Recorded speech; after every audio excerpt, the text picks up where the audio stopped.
Hello and welcome to Blockchain Gaming World with me, John Jordan. So this is the second of two videos I've done looking at what's going on in terms of investment into the blockchain game sector. That's the sector I'm sort of including, obviously, blockchain games, sort of tools, platforms, metaverse, and also some of the investments into blockchains and ecosystem funds. This video is going to be about pie charts, so it's going to be basically looking at the first 6 months of 2022. I've done another video sort of breaking it down on a month-by-month basis, which goes into a bit more detail. If you're interested in this sort of stuff, I would suggest you check out the other video as well. These will be a simple pie charts.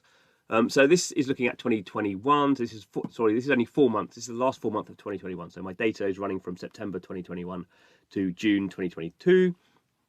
And this is just for a very broad comparison. So in terms of how the source of the money is from VCs. So this is sort of traditional VCs. This is like Andreessen Horowitz, Sequoia, Lightspeed, all those sort of names we know and love, I suppose. So more traditional sort of VC investing. And then the red is sort of NFT sales, sort of token sales, all that sort of launchpad stuff. This is much harder to get data on, I would say. I've sort of looked around as much as I can. Probably missing out some things, but I don't think it's significant. This is looking for those 4 months.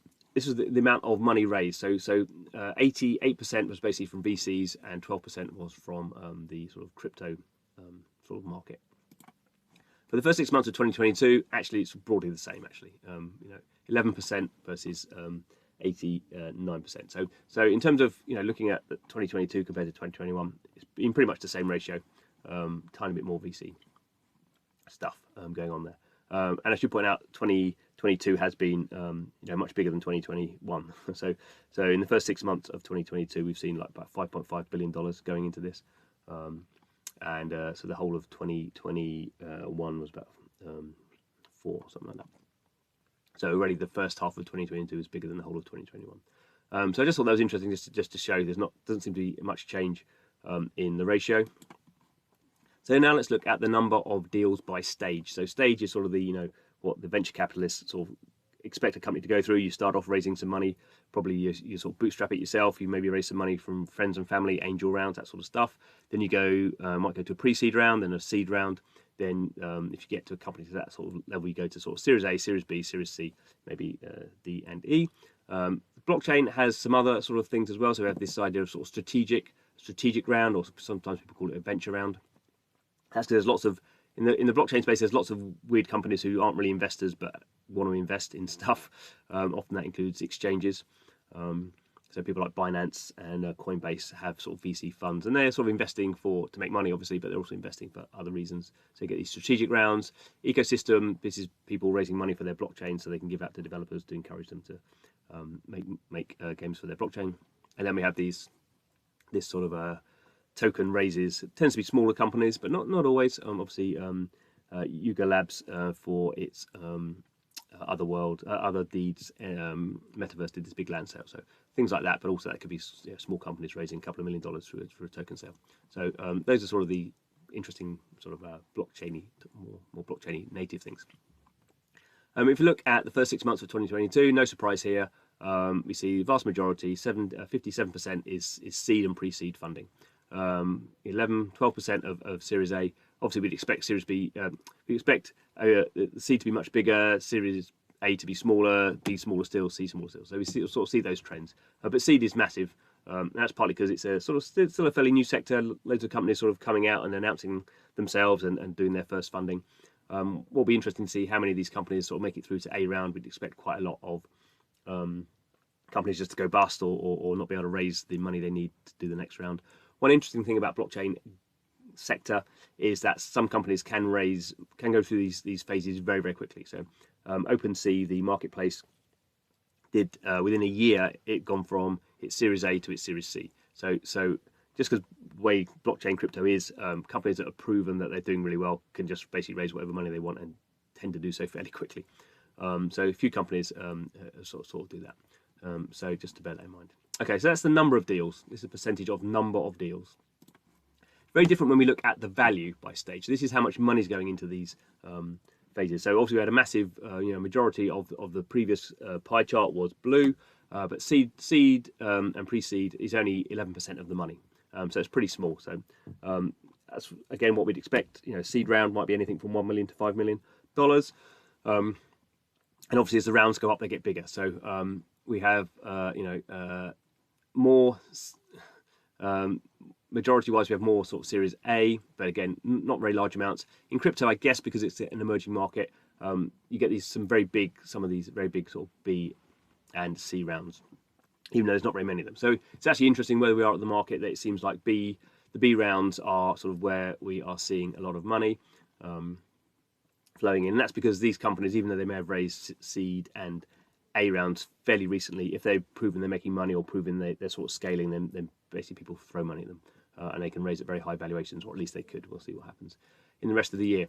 Other thing to point out is have these sort of strategic investments are fairly big as well, so 20%, so roughly the same. B's are a bit bigger. Ecosystem funds, not many of those deals, but those can be pretty big. Dapper Labs raised $725 million for its Flow blockchain fairly recently.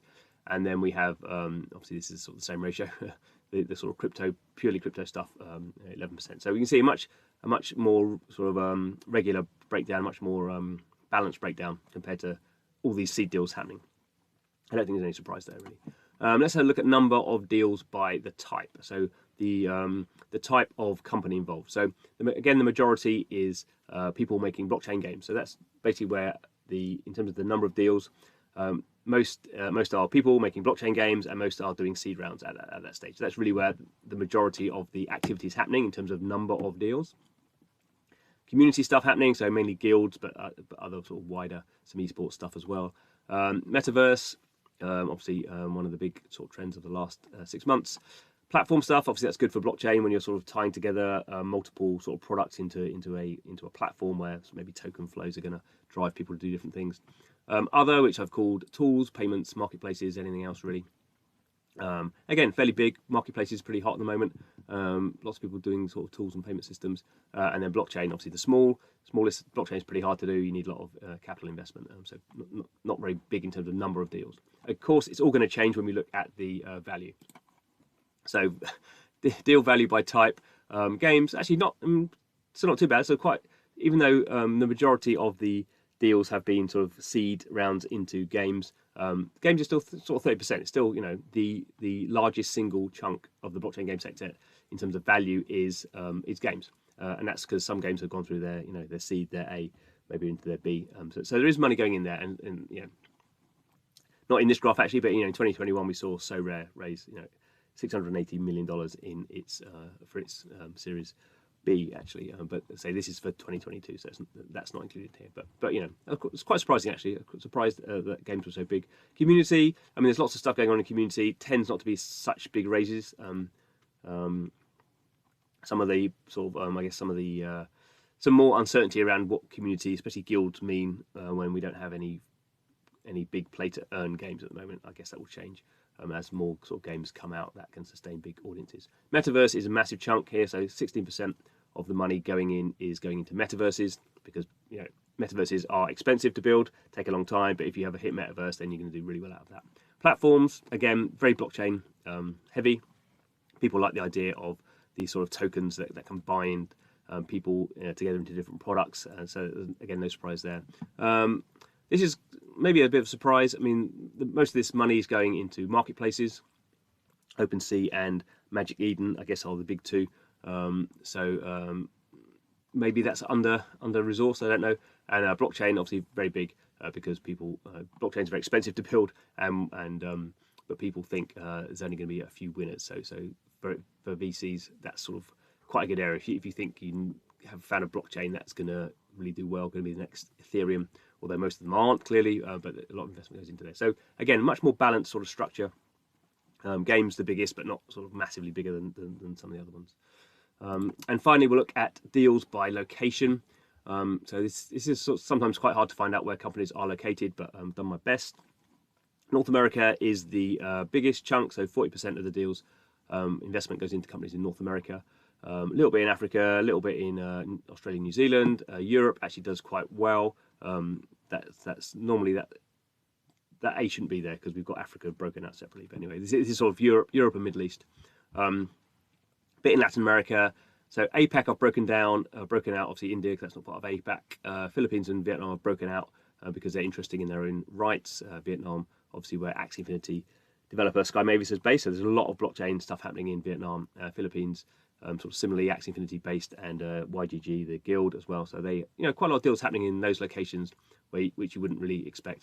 The rest of the APAC stuff is mainly Hong Kong and Singapore, which is where Chinese companies tend to base themselves in this space because they can't legally be in China. Obviously, other countries like that, South Korea will be in APEC, and Japan. So some activity happening there.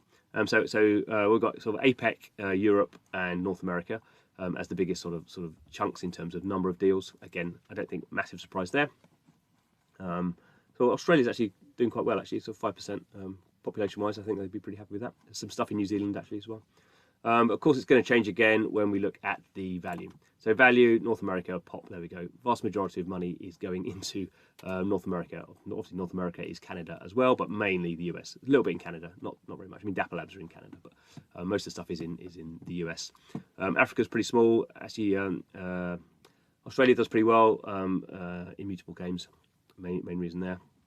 Europe and Middle East, not nothing, but compared to what it was getting in terms of number of deals, not so much money going in there. APEC actually surprisingly small. I was surprised that maybe this is publicly announced money. I don't know why. India's pretty big actually. Some big NFT stuff going on around sort of cricket and esports in India, and Philippines and Vietnam sort of again also over-indexed because they have now quite strong blockchain game sectors, and people in those countries have made a lot of money over the last couple of years investing in things like Sky Mavis, so they have money to spend. But again, a little bit surprised. North America is sort of so big, but not too badly in terms of sort of the balance. Europe tends to not get so many, not so many VCs based there, not so much money to be invested, but still not, 16% not too bad. And certainly sort of Vietnam 4% is pretty good, and India. So the money's being sort of spread around the world. There's just a lot of activity going on in this sector. Obviously, I'll be keeping up to date. I guess probably won't be on this sort of pie chart thing. Won't be many changes in the next month, but definitely we'll do a Q3 roundup of what's going on and see what changes are happening there. So please subscribe to the channel. Thanks for watching.